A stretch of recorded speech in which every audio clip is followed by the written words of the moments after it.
and put it Yeah. on YouTube. I can do that. Cool.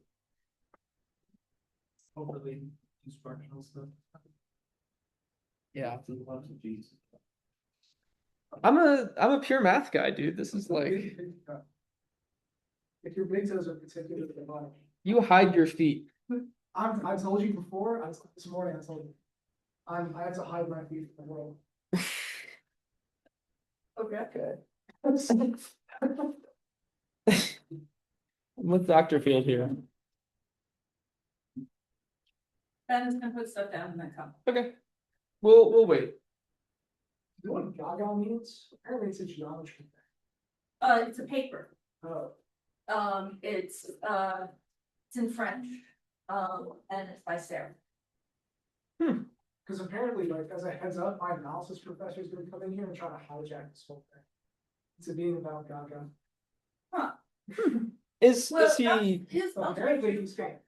Yeah, he's on the mailing chain. So I'm excited because his thing is non-commutative analysis. Functional analysis. Okay. Yeah. No, I've never actually talked with him, so I would love to like hear what his research is about. Gaga is geometry, algebraic, and geometry analytic. It's by Sarah, and it's algebraic geometry and complex. I've never actually read it, So that's why. it's in French. Yeah. Make sure you say things I will understand. Yes. Just talk really slow and also not use too many technical words. Not all of us need to be like, and want to do this, it's okay. I need like the remedial version of whatever this is. Hey Jorge. Remedial. I'm kidding. but Hey y'all. I just want to remember. What's your name? You. Sorry, one more time. Oh, Court. Nice to meet you, Court. I'm Timothy. Glad to have you. What? Algebra? Yeah. Yeah, 2 or 3 years ago. I missed out. I don't have to do algebra. No, we looked up. I love. Yeah. It's kind of like my algebra, I need to things and feels like. You're like, That's awesome. That it's like worth it, go through everything. Yes, sir. Yeah. I'm like, it's worth it to make it through all like the 245. Any. Because algebra is. Just to get to algebra. yeah. What would be the algebra regs for today? None. None today? None. No. Yeah, Dr. Webb. Oh, good, that's good, because I really need the Yeah. remedial version. So It's not a joke. I want to say that today, Working for us. Oh. yeah. No, this is apparently just allowed. Okay. So it's 3 o'clock. Okay. I reckon we'll go ahead and get started because there's a faculty meeting at 4, so I don't want everyone to like run out. Ha, okay. All right, well there we have it. So thank you all for coming out today. I'm Timothy. I know all the 2 of you, and I'm excited to get to know the 2 of you. So I'm a 3rd year math student, and I really like algebraic geometry, and I really want to I've spent, I guess, about the last year working on research in or adjacent to algebraic geometry. And I feel like I really learned it like a difficult way, and I don't want other people to have that experience, and I want other people to see how cool it is, and how much research opportunities there are in algebraic geometry. And so Dr. Field kindly agreed to advise this for the rest of the spring, and then Dr. Webb is kindly agreed to advise us this fall. And yeah, I'm excited to get to share some of this stuff with you all. So today what we're going to talk about is what is algebraic geometry, what are we studying, what are some of the fundamental questions that we want to ask, and kind of what is the general object of study. So algebraic geometry likes to study these things called varieties. And you've thought of these so far in your life as 0 sets of polynomials. And these are typically what we'll think of as affine varieties. But there are really 4 types of varieties. So you have affine varieties. You have these things called quasi-affine that we'll talk about more next lecture.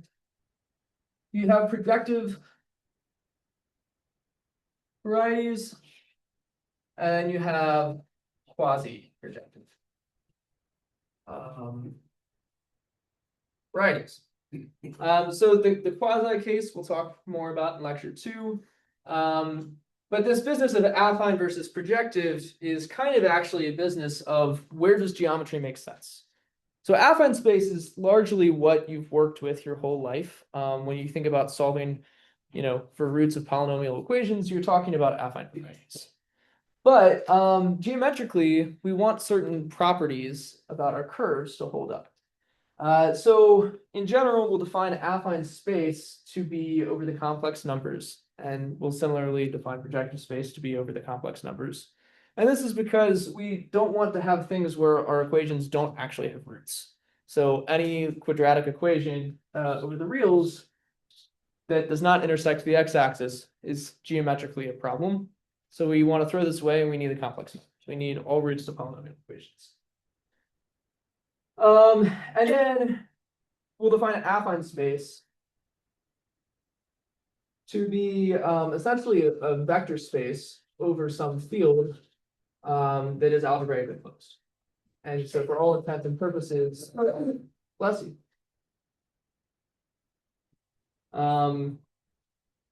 We'll call this field K, or K is some algebraically closed field, but you should always think of this as the complex numbers because we're not going to do anything fancy in this way. So this is affine space. Now, affine geometry has some interesting concepts to it. Namely, we want any of our affine curves to be invariant under linear translation, meaning that what we're not preserving are like angles or lengths of things. Ellipses are affine equivalent to circles. If you have a rectangle, we can translate this into a parallelogram, and this is all perfectly fine because if we have some equation cutting this out, we can make the translation x goes to ax plus b, and this is how we'll define our notion of affine. We're not actually going to worry too much about affine space, but it's important kind of to have this in the back of our minds. So, yeah, that's fine. If affine space is what we're used to, what's so wrong with it that we need this other thing called projective space and projective varieties? Well, consider, and before I do this, I'll just make a notation remark.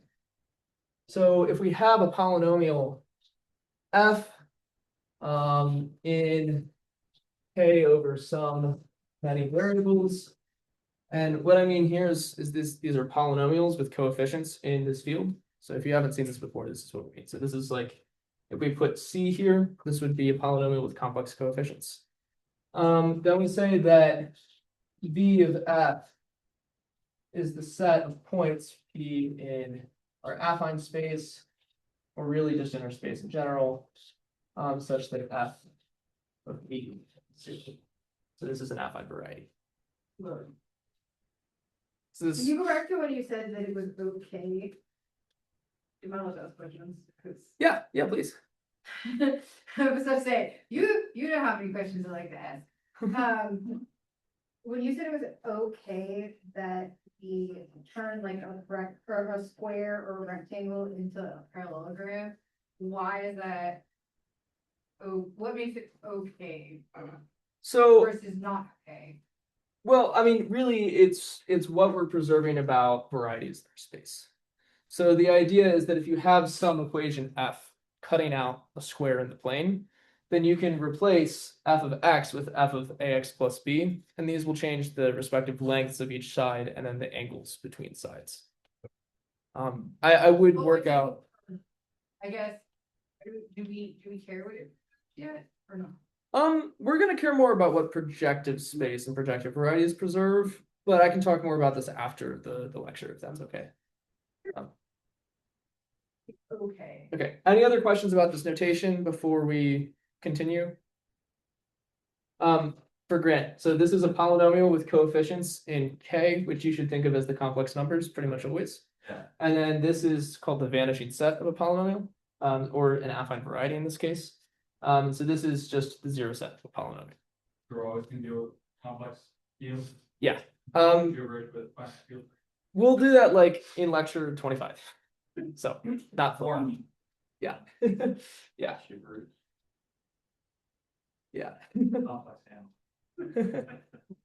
So now what we want to kind of figure out is, okay, affine space is nice, you've worked with this your whole life, but something must be wrong with it, otherwise there wouldn't be 3 other words up here. And so let's figure out what's wrong with it. So consider the variety determined by y minus 1 over x. Well, in terms of planar affine space, this is going to look like our hyperbola. And so kind of the thing that we don't like here is that these go off to infinity, but that's not really a well-defined. And so this is where we'll get into some history, is that projective space comes from this notion of wanting to glue on a point at infinity, so that if this were to interact with a curve like y minus or y equals minus x or y plus x equals 0, we would want these curves to intersect somewhere. And we would want them to intersect according to the degree of each equation. Right? Because geometrically it's nice. Right? We want to think of these as meeting over at infinity. At infinity. So we want curves to act like closed loops. Because otherwise intersection numbers really don't make any sense. If you want 2 varieties to intersect and you want them to have a well-defined formula for where they intersect, oftentimes we'll be picking up the pieces at infinity. And so historically, this started actually with art in the 1400s. So Brunelleschi came up with this idea of the long hallway. And you've probably seen this like in art class in elementary school, where if you're drawing a horizon line, everything kind of vanishes towards the horizon line.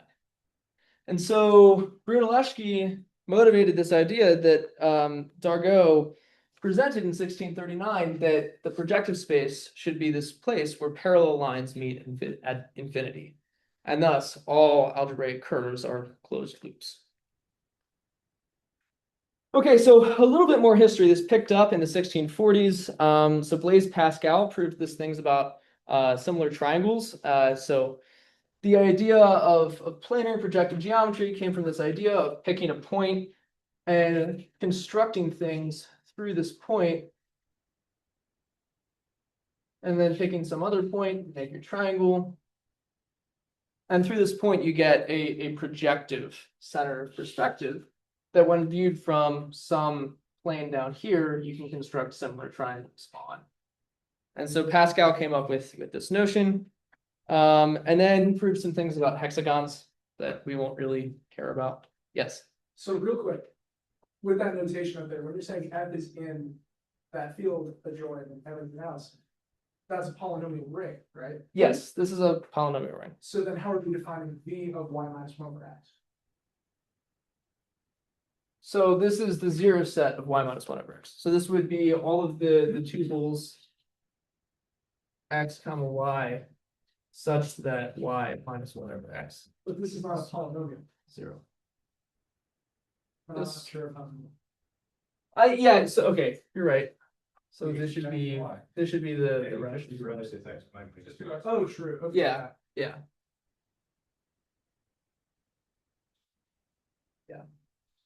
Sorry about that.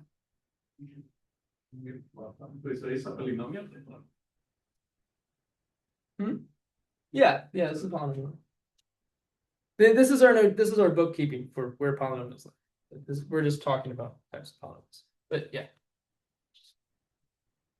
And yeah, that's a good point. So we can rewrite this as yx minus 1. And that this is equivalent rationally. Any other clarifying points about affine space before we continue? Okay. So Pascal came up with this stuff about planar projective geometry and constructibility.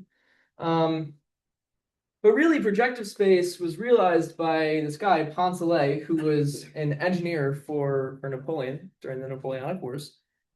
Those did not end very well for the French, or rather for Napoleon. And so after the war, he was in prison for 2 years. And so in 1812, he sat down and he decided that he needed to fix some things about geometry.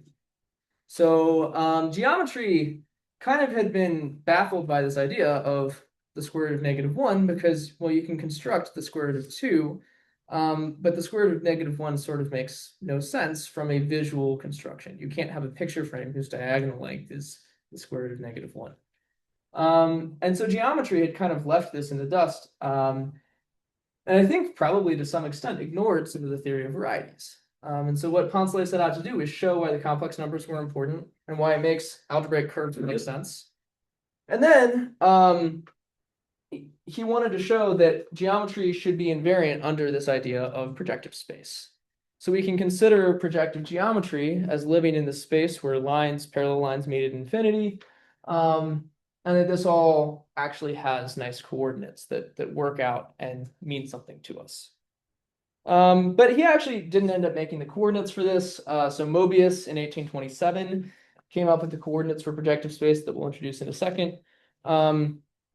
And what Mobius said was that our first realization of projective space should be that projective space is the collection of lines through the origin.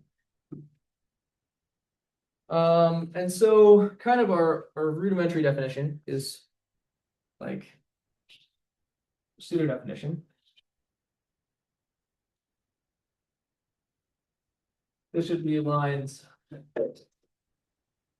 through the origin of, and this is the important part, Cn plus 1. And this will become clear when we parameterize some algebraic curves why the n plus 1 pops out. So it's worth mentioning the rest of algebraic geometry and a lot of the stuff that we'll end up caring about towards the end of our term here comes from Zariski and Grothendieck, and then Joe Harris and Bill Fulton and whatnot. Joe Harris's book is what we're actually following for this. So if you're interested, it's a first course in algebraic geometry. I set this all out even. So yeah, our real definition of projective space will come from this. So let V be a K vector space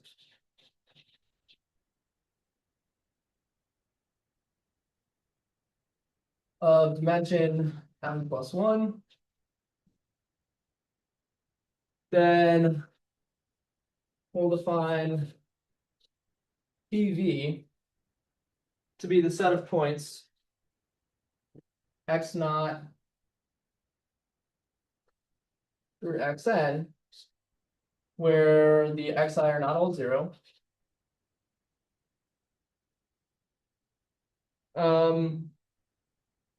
And then each point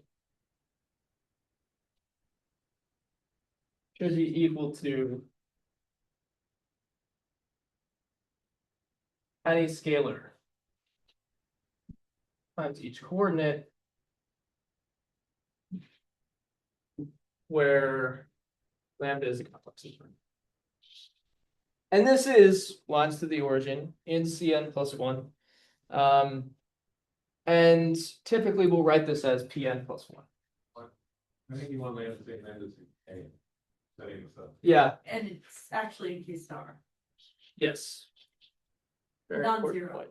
Yeah, so K star, important thing. K star is removing the origin from your field. So in our case, C star would be C without the origin. Okay, so we'll denote this not Pn plus 1, Pn. Wait, so PN was is projected space. Projective ends. Yes, Pn is projective net space. So it's really an equivalence relation. Yes, so this is a set of equivalence classes. And so these are equivalence classes of lines to the origin. Yeah, so 2 points are on the same length in origin. Yeah, exactly. Okay, so we want to relate this back to affine space in some way, and we want to relate this to algebraic curves in some way. And as I have it set up, what I'll show is that we can kind of restrict to n of the variables in a special way that gives us an open cover of this space that is isomorphic or structurally equivalent to affine n space. So I wish I could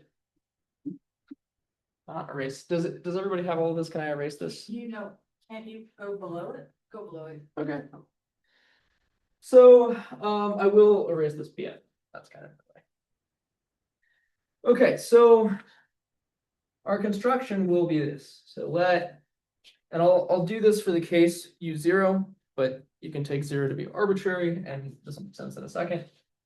To be the set of points in Pn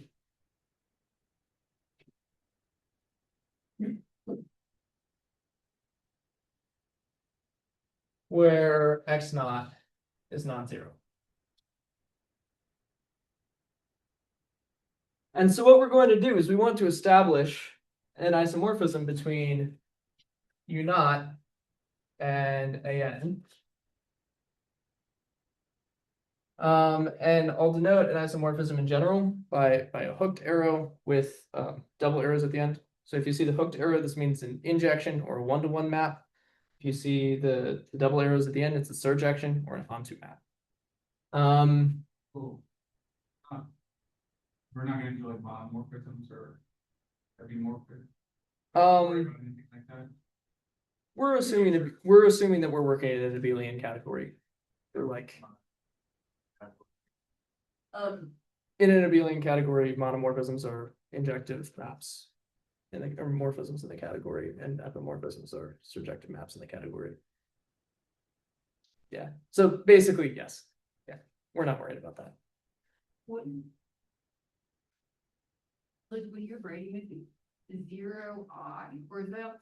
Yeah. So 0 is I, and so we would be picking out the ith coordinate. And then there's a colon, wait, So the colon is just, this is like, there's other colons on both sides of like, okay. yeah, so like, this is how we denote homogeneous or homogeneous coordinates.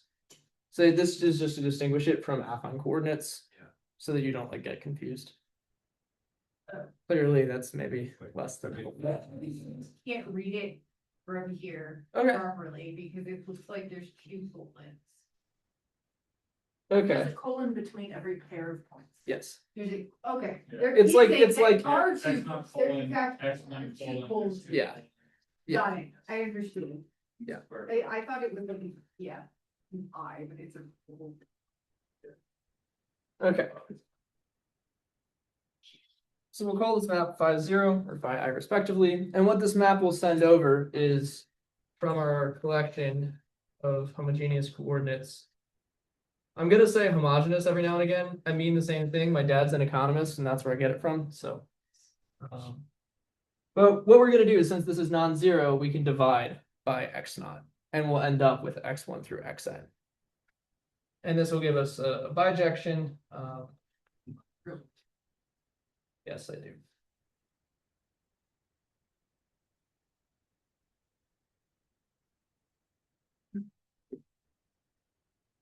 Okay, so is this clear? So what this gives us is this gives us affine slices at points where we restrict this to be non-zero, or we restrict x2 to be non-zero, or xn to be non-zero, right? We get affine slices of a set of projective coordinates, and these affine slices will let us understand things about projective curves in terms of their affine communications.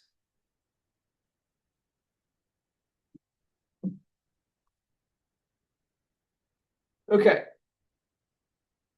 So given this kind of like affine slicing notion, and I will erase this so that I have like half the board. Is everybody clear on like the equals lambda times the point?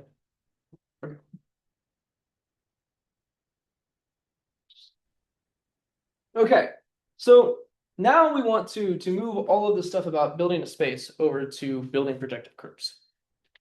So what we've set up is that, and I actually just erased this, is that our points should be preserved by scalar multiplication. And so any function that is a projective curve, right? So f should take our scalar times its point, and it should spit out lambda to the degree of the curve times f at the point.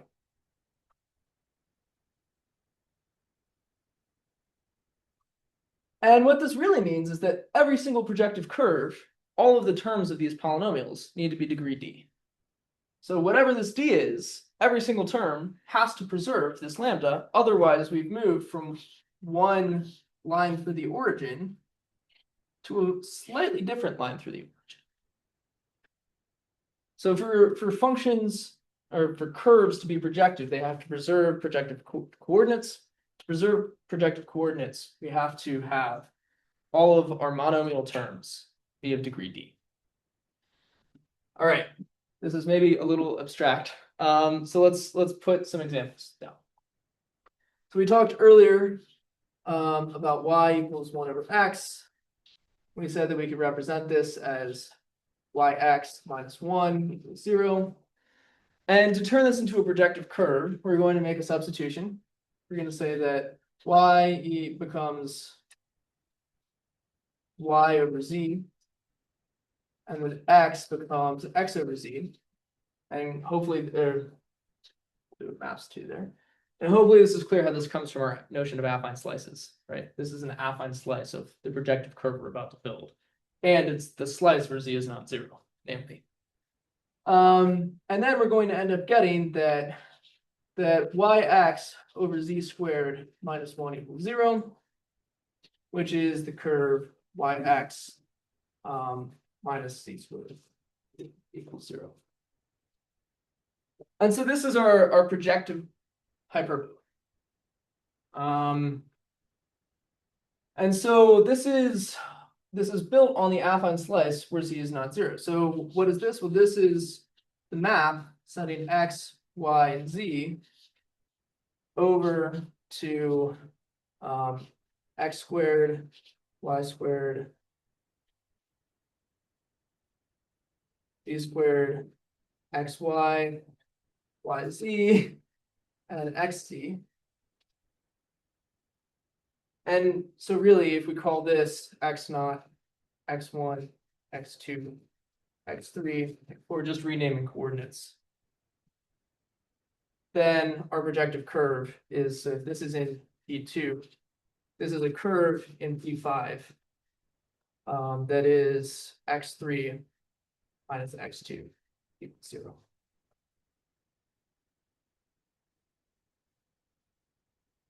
So this is a really important path. This is not intuitive at first.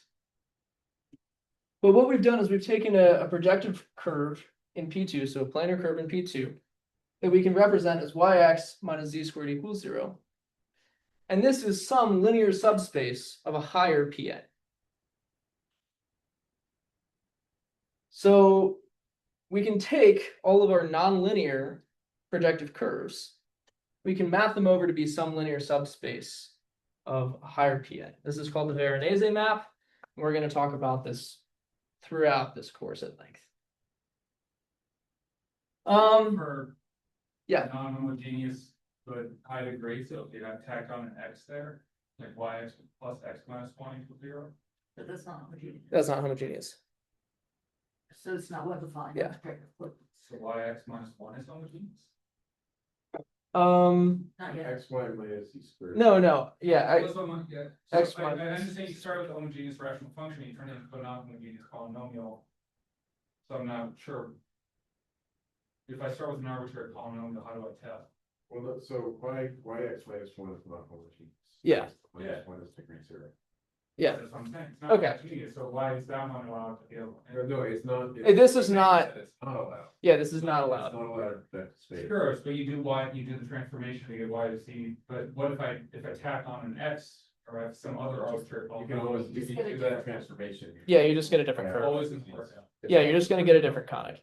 What if now my follow-up range questions, what if I have a non? Variance?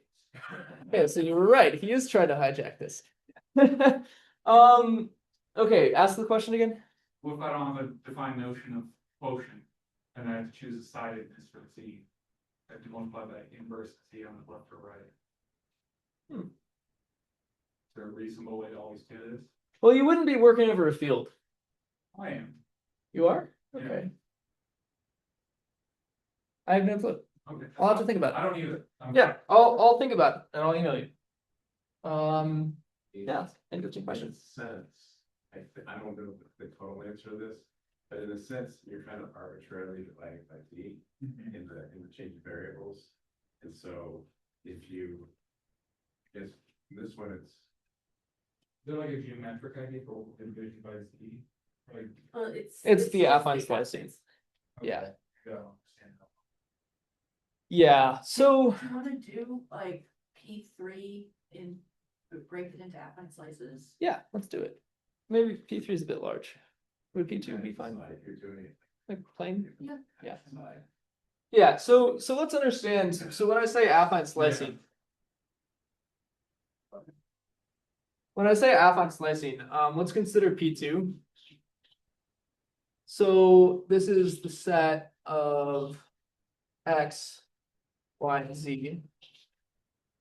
Where X, Y, and Z are in C, not 0. So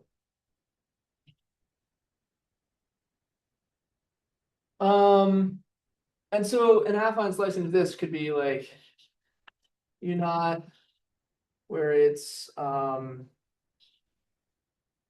well, actually, let's move this over. Let's just do this, and since we have the U0 here, we'll just do phi naught sends X, Y, Z over to Y over X, Z over X. Phi 1 is a different affine slicing. Maps over X over Y, Z over Y. And then phi 2 is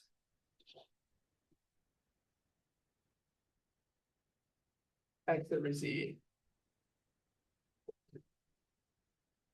And so if we made a substitution for any curves in X and Z, or Y and Z, or X and Y, as X over Z and Y over Z, or X over Y and Z over Y, or Y over X and Z over X, if we had our polynomial as an affine curve in terms of Y and Z, making this translation would give us the slice where X is non-zero. So this is the X non-zero slice, this is the Y non-zero slice, this is the Z non-zero slice. How do we know that this always exists? Well, not all of them are 0, and that's our definition of projective coordinates. No, I understand. I guess I'm just trying to get a grasp of the geometry. This reminds me of something like a reflection. We reflect the disk inside out. Reflect the polynomial into a polynomial, doing this sort of gimmick, but Like a vibration type thing. well, I have no idea what that. I don't know any algebraic geometry. I'm not. Okay. So, I think kind of the idea is that when it takes AN, mhm, and you're embedding it into a bigger space. sure. And you're gonna be using the, in this effect, especially when you're taking your automobiles in this one. You go to this outer space, it turns all the polynomials. And when you're Really nice. when you're lying outside of one of these slices, that's where the point at infinity should be. So if you hit a point on an affine curve in Y and Z where you're hitting a pole, then this is branching over to a different cut where Y is not 0 and X is 0. This is kind of, yeah, So granted. if you plug in actual numbers, like what does it, and what does the answer end up being? Like you like had some type of like random, like arbitrary integers. Does it eventually come to some like, or is it always just equals n equals 0? Like for all So of it? like, I would say take two numbers that are the same in projective space, but look different, that are just, a scalar multiple of each other, and then show that they go to the same place. Okay, yeah. So let's take You do like 2, 1, 3, and 4, 2, 6.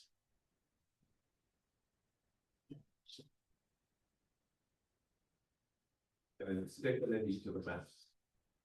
yeah, so let's pick this for Y non-zero. This is good. Thank you for that suggestion.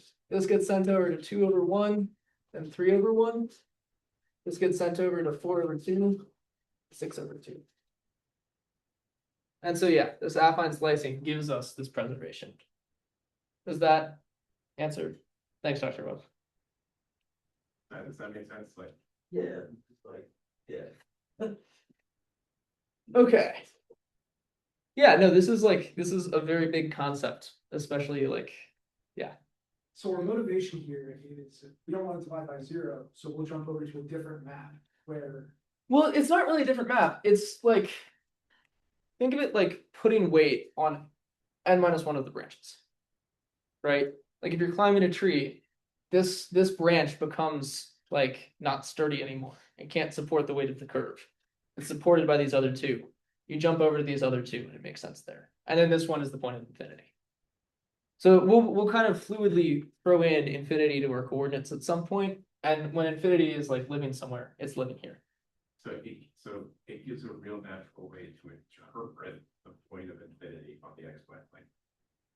That instead of being like some thing on thing, you can write it down as one of the alternatives.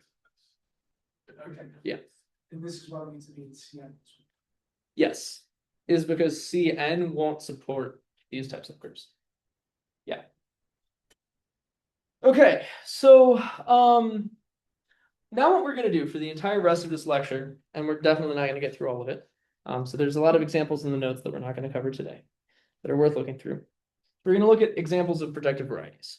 So this is like the simplest example of a projective variety is y minus 1 over x.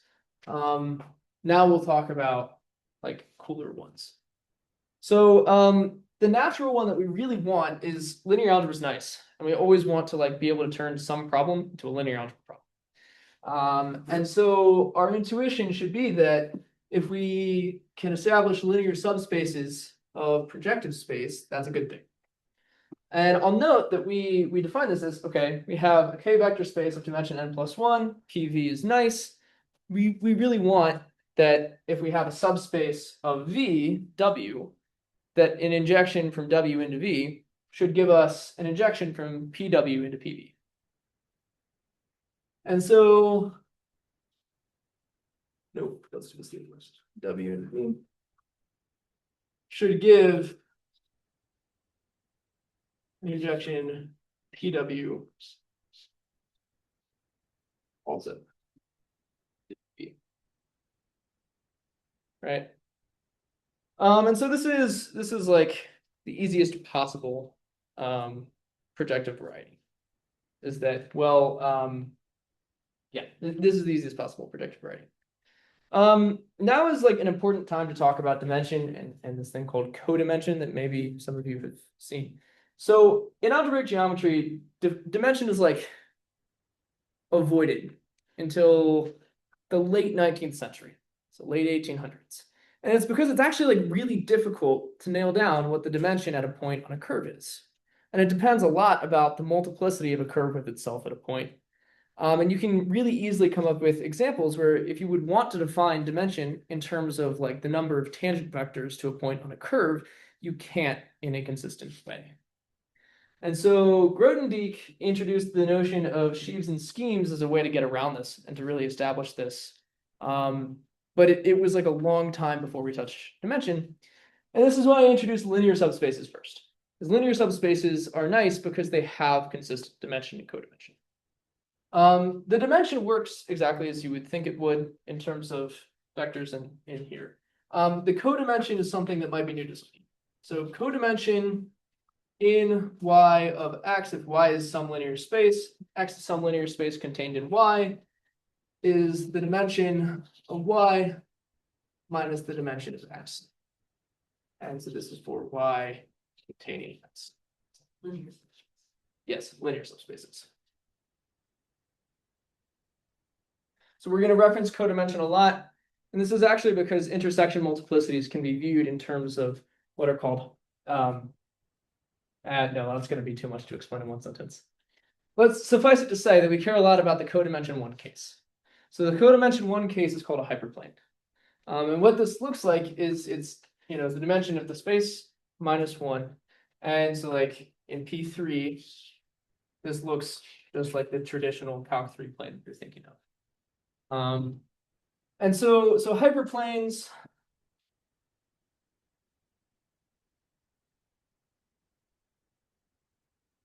are codimension 1, degree 1 varieties, projective varieties.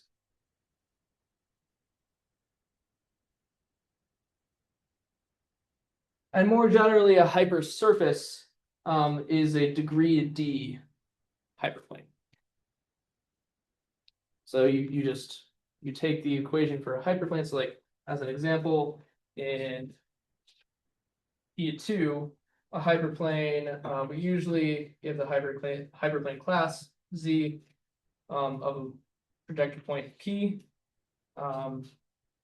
Would be the coefficients A naught,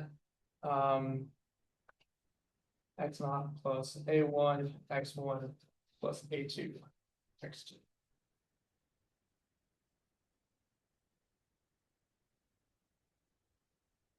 Yes. So what's the coordination supposed to represent? So,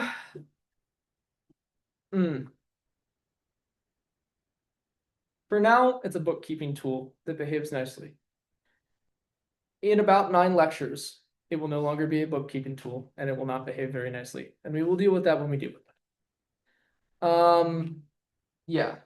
Joe Harris has a really, really funny story that I'm not going to tell because I would get in trouble. But Joe Harris has a really funny story about dimension that you can ask me about later.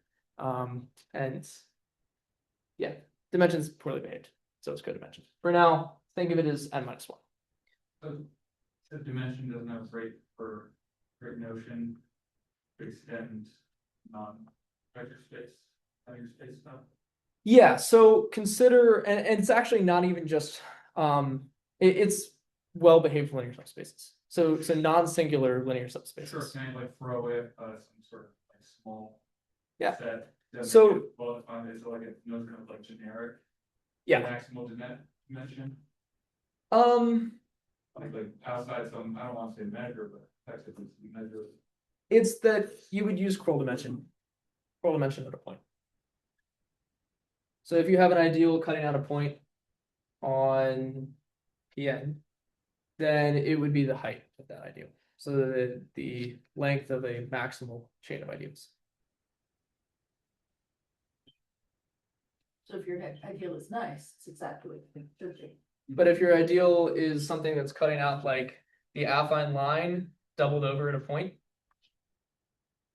you can, if you have some equation that is a projective equation that cuts out the affine line and doubles at the origin, this has dimension 0 and it should have dimension. This is like the canonical example of dimension sucks. It's terrible. Why is that dimension here?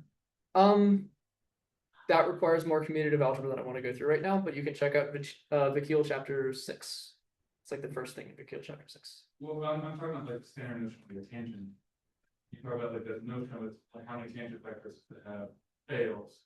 It's like singular stuff. So yeah, are we able to just throw away those singular points and say it's generically code and well defined and mostly everywhere well defined? So this is where we'll get to the notion of birationality.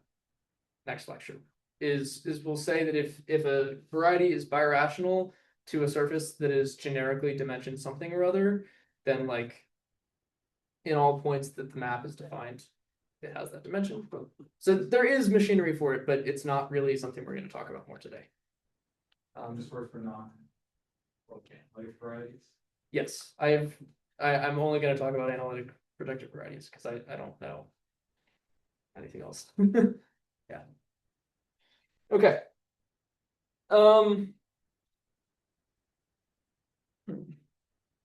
So I do want to give a brief aside about this thing called the Grassmannian, which is like a very famous and very useful projective variety that is a linear subspace. So we'll define the Grassmannian.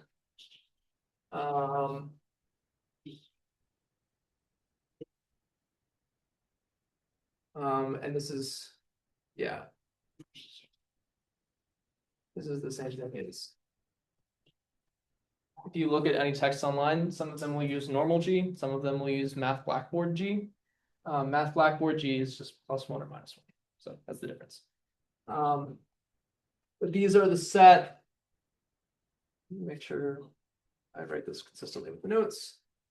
It's the set of linear subspaces of the vector space that Pn is defined on, so Pn, such that the dimension of this locus is K, and the dimension of and so this gives you something up to as yeah. So this is the Grassmannian. This is a projective variety. Sorry, I know you're like around the door. You call it grass money? No, the Grassmannian. So I think Herman Grassmann, or was that his name? Yeah, Herman Grassmann. It's the guy who came up with this. And so it's the k-dimensional linear subspaces of the vector space that we're defining projective space on. Sure. Okay. This is a projective variety for reasons beyond our concern. It's called the Plunker embedding. If you know about the exterior algebra, you can work it out. It embeds into the projective space of the exterior algebra. Anyway,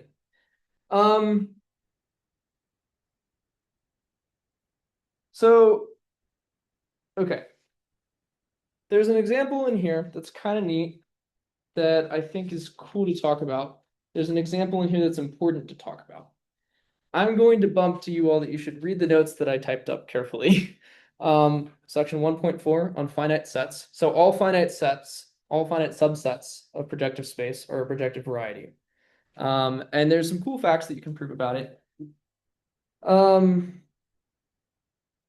I want to talk more about these things called rational normal curves because they're going to show up more than finite sets will.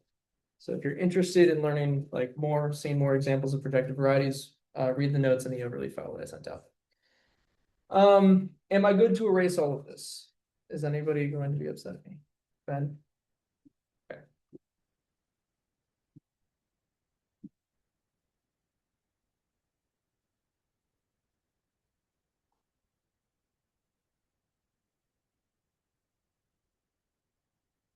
Okay. So I want us to consider the map from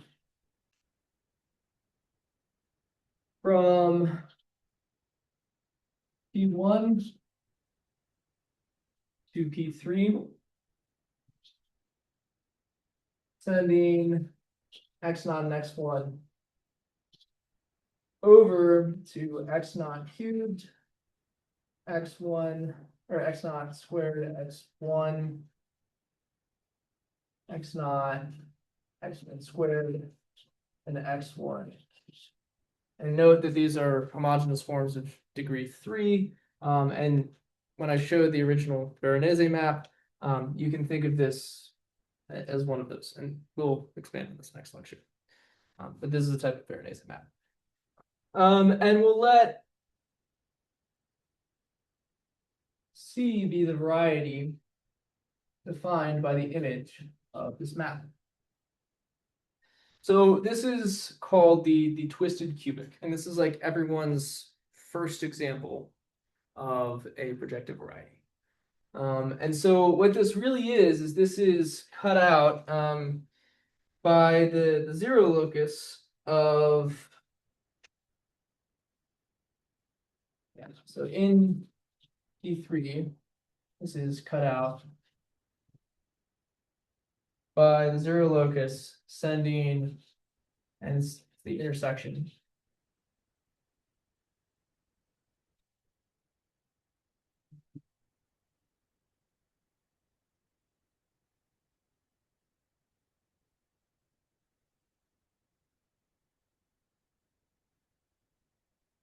Sometimes I'll put in hash marks. This just means whatever I wrote above it, same thing.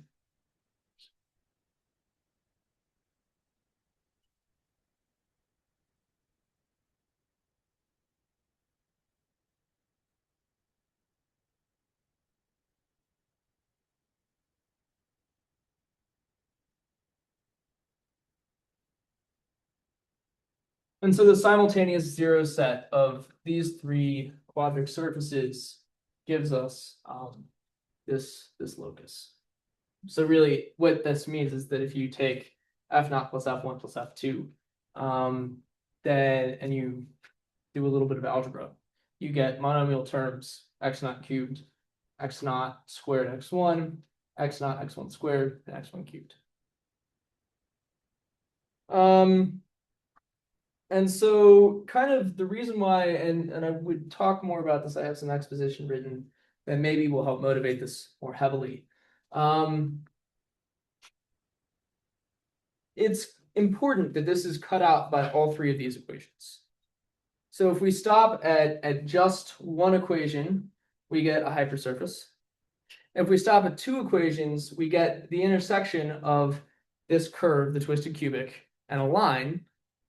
And if we do all three, then we get the honest to goodness twisted cubic. So it might be worth taking a look at what I have written out. But the idea is that if we restrict to just two of these intersecting, then you get something like, for example, if we restrict to, you could pick the first one and the third one. No, the first one and the second one. We get something that looks like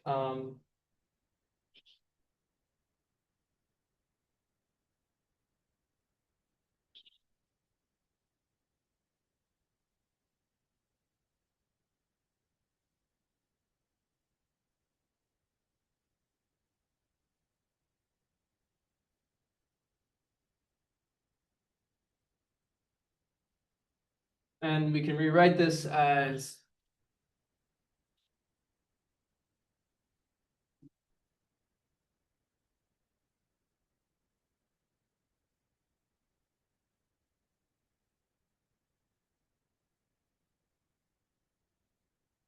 so again, what we're trying to show is that this restricts to the line and the twisted cubic. If we take the tangent space, meaning we differentiate in terms of each variable, it's pretty clear to see that we get linear forms. These linear forms cut out either a line or that point on the conic. Wait, that thing up there is cut out by those things. Yes, the intersection of all three of these.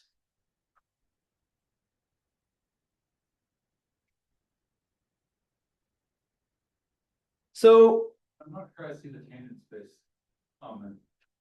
yeah, so consider like we'll just call this G. Why is it also, why is the sum sufficient? Hmm? Why is it sufficient to just look at the sum of the zero set? Or the zero set of the sum? It's not. Okay. How come? Well, your, the zero set of the sum, will be zero on the intersection of those two. Right. Right. Yeah, no, I agree. That's what I'm. But it's not an if and only if. Yeah. Yeah. Like this will have More points. more points on it. Yeah. This is what we're showing, is that the more points are aligned.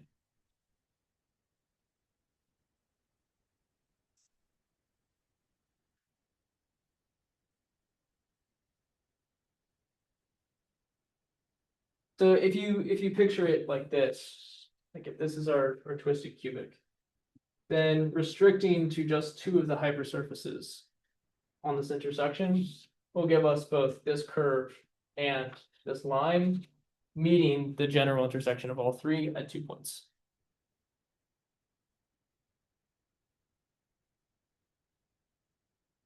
Do you want to actually show it?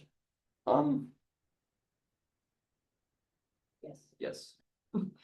Okay, so show which, the rest of this? Yeah.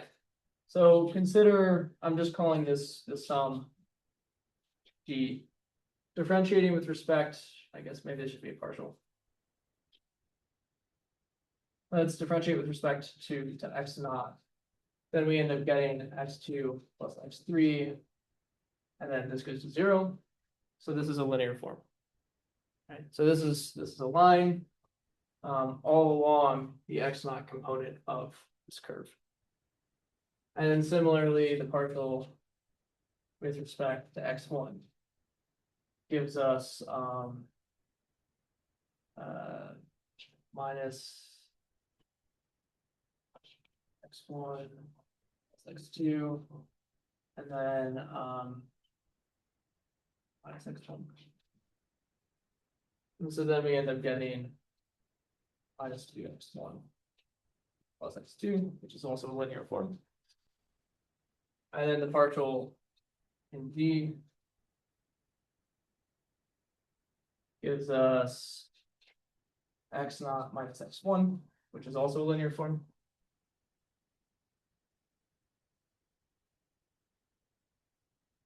And the partial in x3 is x naught. This is also linear form. And then their intersection with the rest of the curve on the third hypersurface is cut out at 2 points. Namely, x naught equals x1 and x2 is equal to 2x1. And that should satisfy the rest of this. Maybe I'm missing the point. Well, why is this curve say anything? See, because we should think of projective free space as like three-dimensional, and then we have like intersection of free curves. That's not a point. So this curve is interesting because we need the intersection of three quadratic curves living in P3 to cut this out. Or we can take the Veronese map of degree 3 from P2. And Just like a co-dimension calculation thing that works or doesn't work, I'm not sure. no, it's more that X2 is not the right number. sort of, yes. So when we talk more about Veronese, I think, yeah. So the idea of the Veronese map, and I was going to say this towards the end, but I'll cut to this now. Is, and if it's okay, I'll erase this to say this.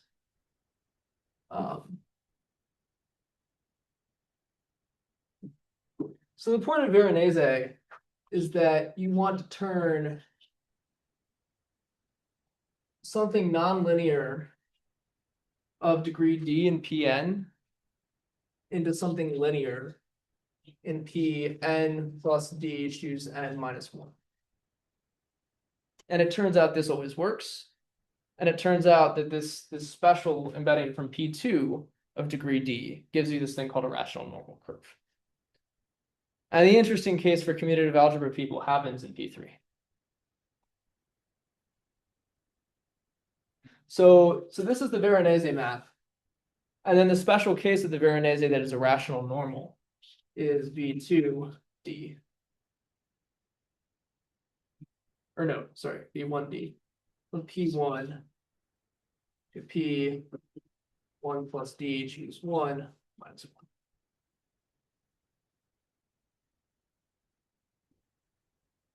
And so this is the rational normal case.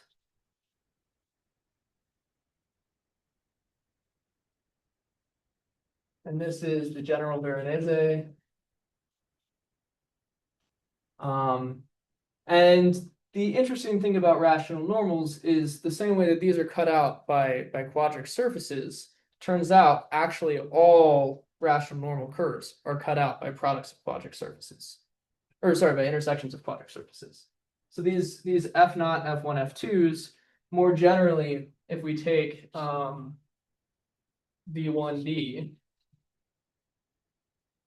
from P1 to PD, and we send X naught, X1 over to X naught to the D, X naught to the D minus 1, X1, and so on out to X1 to the D. If we take this form, then this is the common locus over all Fi and J. Points X in projective space of their components Xi, Xj minus Xi minus 1, Xj plus 1, where I1 is less than or equal to I is less than or equal to J is less than or equal to D minus 1. And this is kind of the interesting fact about these varieties is that this is always true. And that this is a special case of something cooler that we can use to generalize a lot of other projective varieties. Yeah, I guess I just don't. What are we trying to solve? We're just trying to like characterize varieties in Pn via this map and go higher dimension space. Yeah, so if you, Here, yeah, if you have some weird nonlinear variety in Pn, you want to characterize it as a linear subspace of some larger version of projective space. Because those are nice to work with, and you can usually do some nice thing about dimension or codimension or resolving singularities in this higher projective space. So like, this is an example of a rational map. It's way easier to blow up a point in this higher projective space. I might be using words that I shouldn't be using yet, but okay, then don't worry about that. I mean, is it kind of the point in the sense that you're representing this in basically like prime ideals, like you're representing in a way that because they're linear forms, they can get p factor. Yes, that is exactly the point. Thank you. So yeah, this is where the notion of a scheme is actually very helpful. Is your scheme is built on sets of prime ideals. Like if it's of like higher degree. And it could factor into two things. And so if it's zero, it could be because of either. sure, you know, yeah. Whereas Yeah. Right, like. breaking it down, Yeah, like, so you're breaking up, like you have this thing, you know that it's zero, you don't know why it's zero, you don't know which part is causing it to be zero. This is not the best analogy. no, So you break it up and you say, okay, break it up into two, by doing this, it's like equivalent of breaking it up. And so that's kind of the idea of blowing up, if you have a place where it crosses itself. I can give one. It's almost One like a less snake of thing, parameter Yeah. that separates it. And so you have one time you're crossing it this way. I have like one sentence I need to fire off. So Just then like you, this- with this that bit. added, then you. Yeah, Yeah, we gotta go. Yeah. Unfortunately. yeah, sorry. Rather not. But you should. But